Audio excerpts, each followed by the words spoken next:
So today I'm super excited because today we're going to talk about sales and negotiations. You want to be the guy that sells stuff to people, or you want to become the person that people want to go shopping with? What makes the difficult deals come through is understanding people. If deals were purely based on Excel sheets and financials, I'm sure most of the deals would not happen. The best salespeople, they don't feel like salespeople. They feel. Today we're going to talk about more psychology of negotiation, and the next following day we'll talk about more the mechanics. The other day I heard a very cool phrase, brilliant, really. It was said by Ryan Serhant. Nobody wants to be sold something, but everybody wants to go shopping with friends. And this phrase to me was so powerful because it has everything in it. It's basically, it's brilliant. It says everything you need to know about sales. Basically, the question still becomes who you want to become. You want to be the guy that sells stuff to people, or you want to become the person that people want to go shopping with? I've been myself like 16, 17 years in sales, and always kind of what I was the best at was negotiating the difficult deals. Over these experiences, what I learned was that the negotiation is never about numbers. It's about humans. The tactics can be great and you can learn them, and you need to be wanting to discover and practice them, but really what makes the difficult deals come through is understanding people. Today I want to talk about 4 principles. First, high-end real estate is an emotional business. One of the best skills that you can have is if you're able to truly understand the client. Buying high-end real estate, there's no real need. It's not your first home that you need a roof. Nobody needs a second home. It's about desire. It's about improving your life, improving your status, and all of that are emotions. If deals were purely based on Excel sheets and financials, I'm sure most of the deals would not happen. They happen because people fall in love with the properties. They fall in love with the view, they fall in love with the architecture, but actually what they really fall in love is with the idea how it will look for them to spend time there. They fall in love with the idea that this purchase will make them happier. They are buying a better future version of themselves and their family. That's why understanding the true motivations behind the purchase from a client is so important. Every client is different. That's why you need to pay attention to, for example, to what their emotions attach to. Like in a viewing, it can be the places where they stop or that they come back to. Maybe it's the view, maybe it's the living kitchen area. Later, they're going to negotiate over price. But in reality, they're going to be asking themselves the question, is that feeling worth it? Because real negotiations are not about the quality of the marble or the square meters. The real negotiations happen around subjective value and around what that property means to him. For example, I've never had a case where a buyer would pull out the deal. He would come to me and say, we love this house, and yeah, I mean, the evening viewing is so peaceful, but I was looking at the window card, 1,200 square meters, you know, I will feel much better if you find me a house that has a window card that has 1,400 square meters or more. So the question then becomes, how well can you read the room? Because negotiations are an emotional situation. Clients can become happy, sad, nervous, tense, excited, defensive the same day. Sometimes the best thing that you can do is just to leave the deal rest for a day. Reading the room's temperature, the negotiation temperature, is extremely important, because if the emotions spike, no more reasoning, no more logic will ever help you to bring it back where it's supposed to, unless you know how to control these situations, and you, first of all, by understanding them. And today it gets even harder. Negotiations happen over WhatsApp, they happen over email with another country at a different time zone where you don't see the body language. This conversation is not about trying to push the client to do things that he doesn't want. This is about the agent having the capacity and the understanding to move the client away from mistakes or from things that he doesn't want. Or on the opposite, sometimes if the emotions spike too high and the client can make decisions to steer him away from what he wants, to control that situation before he regrets it. I'll give you two examples that happened just recently, just a couple days ago, both of them, for this each case, so you understand me better. First was Mr. Ralph.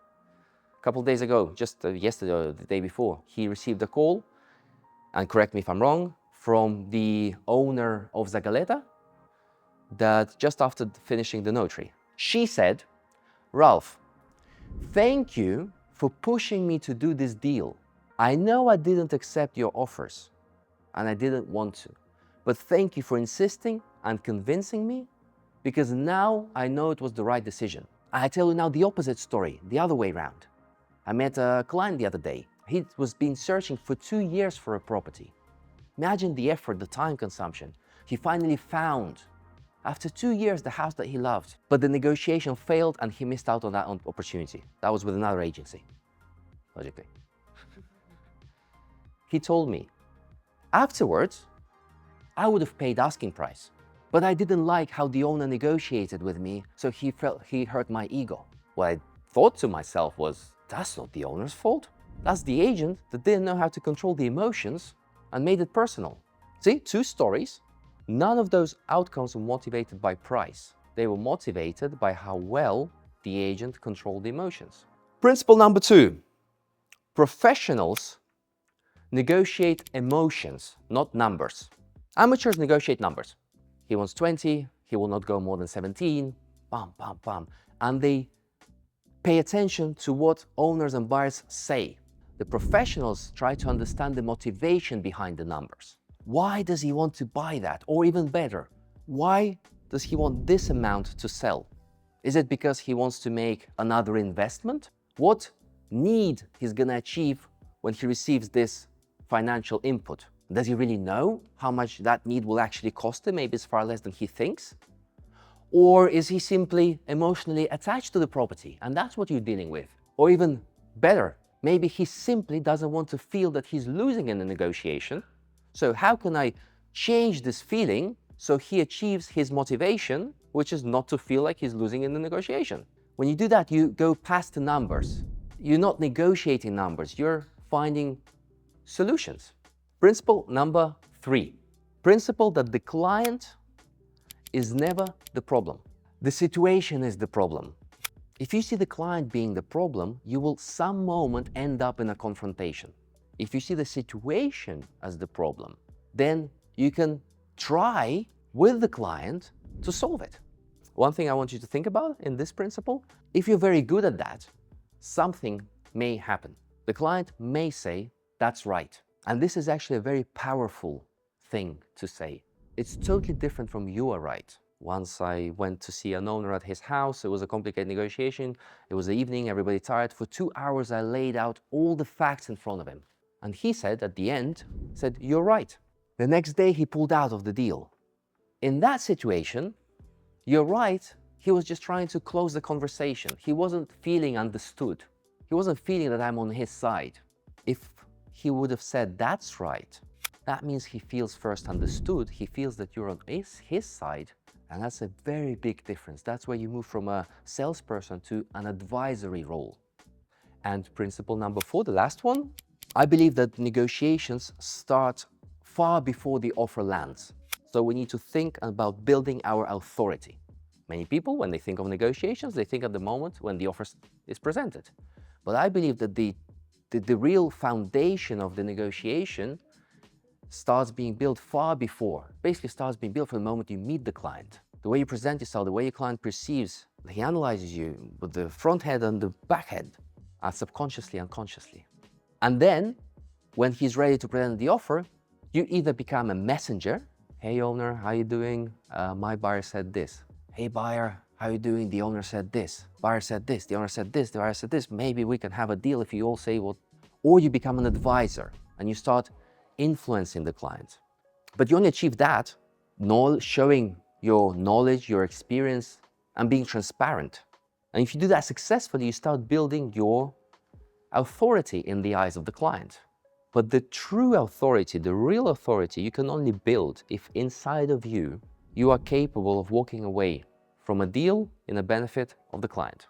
If the commission motivates you too much, eventually the client will feel it, you will lose all authority and you immediately become another person trying to sell them stuff. But if you're able to build that authority, and sometimes the best way that I've ever seen being done that, when at the right moment, if you truly believe that, you tell the client, you know what, I think this property is not for you, let's keep searching. When you build real authority in front of the client, the whole negotiation shifts in a totally different mode, because this authority will win any tactic. As a last message, basically what we've been talking about today, it's all about the same thing that I want you to remember. The best salespeople, they don't feel like salespeople. They feel like a friend that you can trust to say what you think. So try to be that person and all the rest will just follow. Thank you guys for listening and paying attention.